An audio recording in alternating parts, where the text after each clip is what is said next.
You have that violent back-and-forth shake in your front end, what everyone calls death wobble. You're wondering if just bolting on a bigger, heavy-duty steering stabilizer will finally fix it. The answer is absolutely not. Using only a steering stabilizer to try and cure death wobble is a dangerous mistake that only hides the real problem. Think of a steering stabilizer as a small shock absorber, mounted horizontally. Its only job is to dampen small, quick inputs from the road, like hitting a pothole or a seam in the pavement, so you don't feel every little jolt in the steering wheel. It is not a structural part. It is physically too small and too weak to hold your entire 1,000-pound solid front axle centered under your vehicle. That is not its job.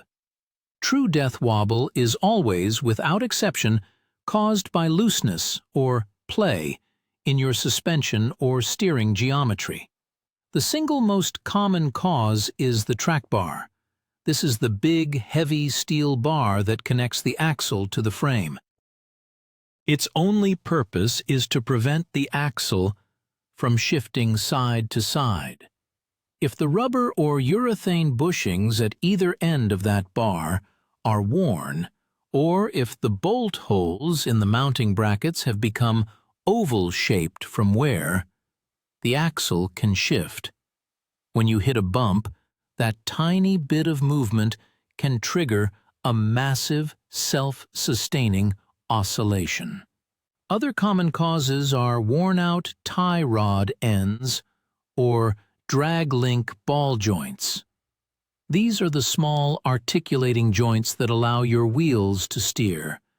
When they wear out, they develop play that also contributes to the instability. So, when you bolt on a powerful dual-tube or heavy-duty stabilizer, it simply acts as a mask.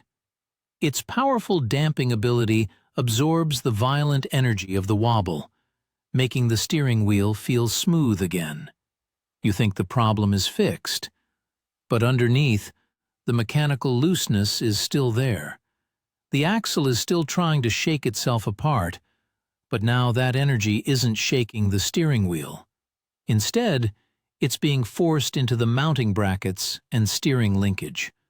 The unchecked forces are silently hammering away at your track bar mounts, slowly destroying your ball joints and putting immense stress on the steering box itself.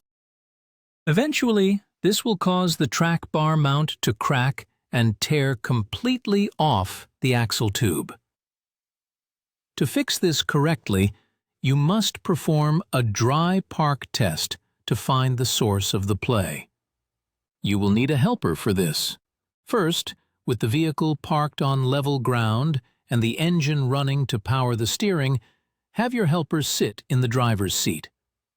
Their job is to aggressively turn the steering wheel back and forth from about 10 o'clock to 2 o'clock over and over again.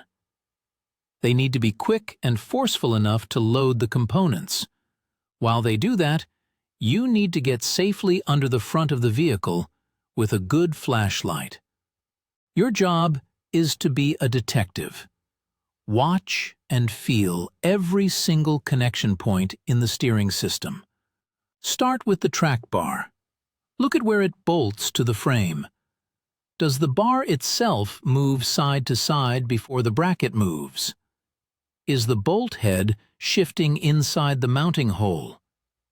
Now check the other end, where it mounts to the axle. Look for the exact same movement. Any visible play here is a primary cause. Next, inspect your drag link and tie rod ends. Have your helper continue turning the wheel while you watch each ball joint. There should be zero up and down or side-to-side play in these joints. Once you find a component with any visible movement, that is your problem. You must replace the worn part. After installing the new part, you have to tighten the hardware to the original equipment manufacturer's torque specification. This step is critical. On most solid-axle trucks and Jeeps, The track bar bolts require over 125 foot-pounds of torque.